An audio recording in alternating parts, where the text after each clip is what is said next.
दो अलग सभ्यताओं के बीच में दुनिया में कई लड़ाइयाँ लड़ी गई हैं। इन्हीं लड़ाइयों में से एक लड़ाई थी तराइन का युद्ध।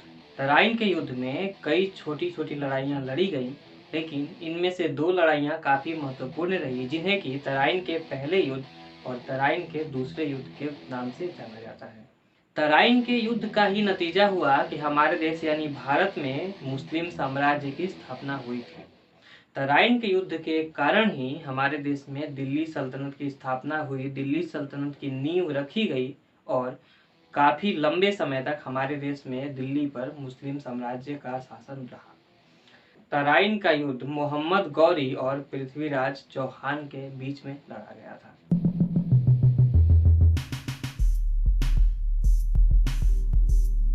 नमस्कार दोस्तों, स्वागत है आप सभी का भारत का इतिहास यूट्यूब चैनल पे। मैं आपका दोस्त और होस्ट मारुति नंदन। इस वीडियो में हम बात कर रहे हैं तराइन के पहले युद्ध के बारे में, तो चलिए आगे बढ़ते हैं। उससे पहले आप हमारे चैनल को सब्सक्राइब करके बेल आइकन प्रेस कर दीजिए ताकि हम आपके लिए ऐसे ही वीडियो लेकर के आते रहेंगे। दोस्तों, तराइन के युद्ध के बारे में जानने से पहले हम ये जान लेते हैं कि पृथ्वीराज चौहान और मोहम्मद गौरी इस लड़ाई से पहले किस हालत में थे, किस कंडीशन में थे।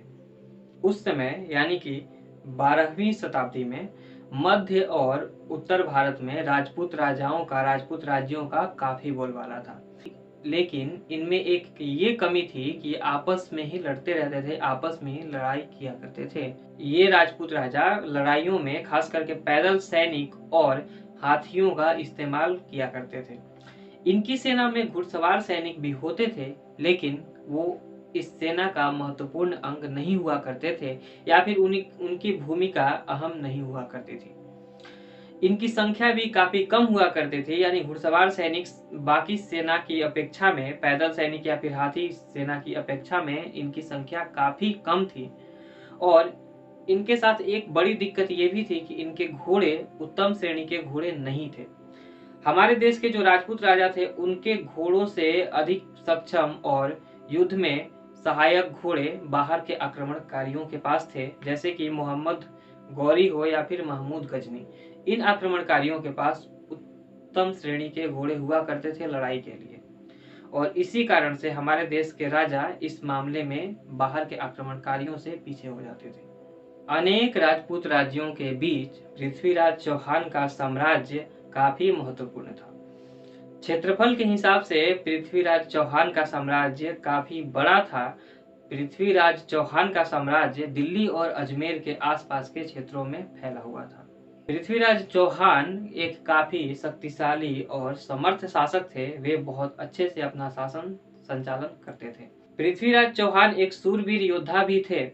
पृथ्वीराज चौहान का साम्राज्य जो था वो इस तरीके से बसा हुआ था कि अगर कोई अफगानिस्तान से बाहर का आक्रमणकारी हमारे देश में घुसने की कोशिश करता तो सबसे पहले उनके राज्य से ही होकर गुजरना पड़ता, और इसी कारण से मोहम्मद गौरी ने भी उनके राज्य को ही अपना निशाना बनाया था। पृथ्वीराज चौहान ने अजमेर को अपनी राजधानी बना रखा था और अपने नाना से उपहार स्वरूप मिले दिल्ली के शासन को अपने भाई गोविंद राय को सौंप दिया था। तो दोस्तों, तराइन के युद्ध से पहले पृथ्वीराज चौहान की कंडीशन कुछ इस तरीके से थी। अब बढ़ते हैं मोहम्मद गौरी के कंडीशन की ओर कि मोहम्मद गौरी की स्थिति क्या थी तराइन के युद्ध से पहले। 11वीं शताब्दी में मध्य एशिया में कई मुस्लिम साम्राज्य हुए, कई मुस्लिम शासक हुए। इनमें से एक था महमूद गजनी, जिसका साम्राज्य आज के समय के अफगानिस्तान, पाकिस्तान और ईरान को समेटे हुए था। महमूद गजनी ही था जिसने कि भारत पर 17 बार आक्रमण किया, और इसके आक्रमणकारी रवैये के चलते, जो कि हिंदू मंदिरों को ज्यादा करके लूटता था, उनको बर्बाद करता था, इसी कारण से उसको मूर्ति विध्वंसक के रूप में भी जाना जाता है। महमूद गजनी के साम्राज्य को संचालित करने में, चलाने में गौर नामक जगह से आए हुए दो भाइयों का काफी महत्वपूर्ण योगदान रहा। महमूद गजनी के मरने के बाद दो भाइयों में से एक भाई ने गजनी के शासन को संभाला, तो दूसरे भाई ने दक्षिण पूर्व की तरफ एक मौका देखा। भारत को एक मौके की तरफ देखते हुए उसने यहाँ पर अपना साम्राज्य स्थापित करने की सोची और अपने लाव लश्कर के साथ अपने बलबूते पर अपना साम्राज्य स्थापित करने के लिए भारत की तरफ निकल पड़ा। ये दूसरा भाई कोई और नहीं, स्वयं मोहम्मद गौरी था, जिसने कि भारत में तराइन का युद्ध लड़ा। तो दोस्तों आगे बढ़ते हैं और बात करते हैं किन कारणों से तराइन का युद्ध हुआ, यानी कि तराइन का युद्ध होने के पीछे वजह क्या थी। मोहम्मद गौरी भारत की तरफ निकल चुका था अपने साम्राज्य की स्थापना करने के लिए, अपना साम्राज्य बसाने के लिए, और इसी क्रम में उसने 1175 ईस्वी में मुल्तान पर अपना अधिकार कर लिया और अपने इसी अभियान को जारी रखते हुए उसने 1178 में गुजरात के चालुक्यों पर हमला किया, लेकिन वहां से हार कर वापस लौट गया। अपने इसी क्रम को जारी रखते हुए मोहम्मद गौरी ने 1186 में लाहौर को भी अपने अधिकार में ले लिया। लेकिन इधर महाराज पृथ्वीराज चौहान ने मोहम्मद गौरी के बढ़ते हुए ताकत की तरफ कोई ध्यान नहीं दिया। यहाँ तक कि जब मोहम्मद गौरी ने लाहौर और मुल्तान को भी अपने अधिकार में ले लिया, तब भी उन्होंने इस बात को नजरअंदाज कर दिया। उसके कुछ समय बाद मोहम्मद गौरी ने पृथ्वीराज चौहान के दरबार में अपना एक दूत भेजा। अलग अलग इतिहासकारों का अलग अलग मत है कि यह दूत किस तरह का दिखाई देता था, कैसा दिखाई देता था और इसका बात करने का तरीका किस प्रकार था। कुछ इतिहासकार इसे भद्र और सभ्य पुरुष बताते हैं, तो कुछ इतिहासकार इसे काफी बेशर्म और काफी कुरूप, यानी कि जिसका रूप रंग अच्छा नहीं था, इस तरह का बताते हैं। हम इस तर्क वितर्क के बारे में ज्यादा बात न करते हुए आगे बढ़ते हैं और बात करते हैं कि इस दूत ने क्या संदेश पहुंचाया महाराज पृथ्वीराज चौहान के दरबार में। इस दूत के द्वारा मोहम्मद गौरी ने पृथ्वीराज चौहान को अपना धर्म परिवर्तन करके इस्लाम धर्म को अपनाने की बात की थी और उसने अपने अधिकार में आने की बात भी की थी, और महाराज पृथ्वीराज चौहान ने उसकी इस मांग को ठुकरा दिया, उसकी इस बात को मानने से मना कर दिया। अब पृथ्वीराज चौहान ने उसके आधिपत्य को स्वीकार करने से मना कर दिया, तब मोहम्मद गौरी ने तबर हिंद किले पर अपना आक्रमण करने का फैसला किया।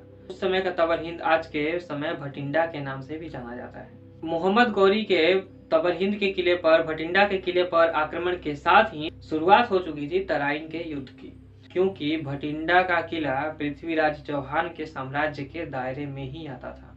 अब बात करेंगे हम युद्ध के बारे में कि तराइन का पहला युद्ध किस तरीके से हुआ था, तराइन के पहले युद्ध में क्या परिणाम निकल के आया। जब पृथ्वीराज चौहान को भटिंडा पर मोहम्मद गौरी के कब्जे की खबर मिली, उसी समय उन्होंने तुरंत बिना समय गंवाए भटिंडा की तरफ अपनी सेना के साथ कूच करना शुरू कर दिया। रास्ते में उनके कई सहयोगी राजा भी उनके साथ जुड़ने लगे और उनकी सेना काफी बड़ी हो गई। इधर जब मोहम्मद गौरी को भी इस आक्रमण के बारे में पता चला, तो वो भी लाहौर और मुल्तान से अपना फौज इकट्ठा करने में लग गया और अंत में दोनों सेनाएं तराइन नामक जगह पर आकर के टकराई, और इसी कारण से इस युद्ध को तराइन के युद्ध के नाम से भी जाना जाता है। इतिहासकार फिरिश्ता के अनुसार पृथ्वीराज चौहान की सेना में 2 लाख पैदल सैनिक और 30,000 हाथी थे। वहीं मोहम्मद गौरी की सेना उस सेना के मुकाबले काफी छोटी थी। पृथ्वीराज चौहान की सेना की संख्या के आधी भी नहीं थी मोहम्मद गौरी की सेना। अंतर बस इतना था कि मोहम्मद गौरी की सेना काफी प्रोफेशनल थी, काफी व्यवस्थित थी, जबकि पृथ्वीराज चौहान की सेना इस मामले में कमजोर थी। दिल्ली के शासक गोविंद राय को पृथ्वीराज चौहान ने अपना सेनापति बनाया था। उन्होंने शंख बजाकर युद्ध की शुरुआत करी, तो उधर से भी आक्रमण की शुरुआत हो चुकी थी। दोनों सेनाएं जब टकराई तो पृथ्वीराज चौहान की सेना संख्या में बड़ी होने के कारण उसने मोहम्मद गौरी की सेना को चारों ओर से घेर लिया और आक्रमण करते करते पृथ्वीराज चौहान की सेना मध्य की तरफ बढ़ने लगी, जहां पर कि सुल्तान मोहम्मद गौरी मोर्चे पर लड़ाई कर रहा था। कुछ ही समय में मोहम्मद गौरी की सेना की दुर्दशा होने लगी, क्योंकि राजपूत सेना संख्या में काफी अधिक थी और बलवान भी थी। मोहम्मद गौरी पर भी खतरा मंडराने लगा और अपने ऊपर खतरा आते देख मोहम्मद गौरी ने युद्ध छोड़कर, रणभूमि छोड़कर भागना ही उचित समझा और युद्ध से भागने लगा। तभी गोविंद राय ने उसको भागते हुए देखा और उसका पीछा किया। पीछा करते करते दोनों एक जगह पे टकराए और वहीं पर उनका सामना हुआ, वहीं पर उनके बीच में लड़ाई हुई। इस लड़ाई में मोहम्मद गौरी काफी घायल हुआ। गोविंद राय ने अपने भाले से मोहम्मद गौरी के दाहिने हाथ को काफी घायल कर दिया था और इस कारण से वो बेहोश होकर के घोड़े से गिरने ही वाला था कि तभी उसी के सेना के एक सैनिक ने उसकी जान बचाई और उसे वहां से सुरक्षित बचाकर निकाल ले गया। आखिरकार अंत में मोहम्मद गौरी की सेना भी भाग खड़ी हुई और यहाँ पर पृथ्वीराज चौहान की जीत हो चुकी थी। तराइन के पहले युद्ध में महाराज पृथ्वीराज चौहान जीत तो चुके थे, लेकिन इसके बाद एक बड़ा आफत आने वाला था, बड़ी आपदा आने वाली थी, जो था तराइन का दूसरा युद्ध। तो दोस्तों, इस वीडियो को हम यहीं समाप्त करते हैं और आगे बात करेंगे आने वाली वीडियो में तराइन के दूसरे युद्ध के बारे में। तराइन के दूसरे युद्ध के बारे में जानने के लिए आप हमारे चैनल को सब्सक्राइब करके बेल आइकन प्रेस कर दीजिए, ताकि हम आपके लिए जब वीडियो अपलोड करें तो आपको नोटिफिकेशन पहुंच जाए। आशा करते हैं कि आपको ये वीडियो पसंद आई होगी, तो इसे शेयर करें और लाइक करें। तब तक के लिए नमस्कार, मिलते हैं आपसे अगली वीडियो में।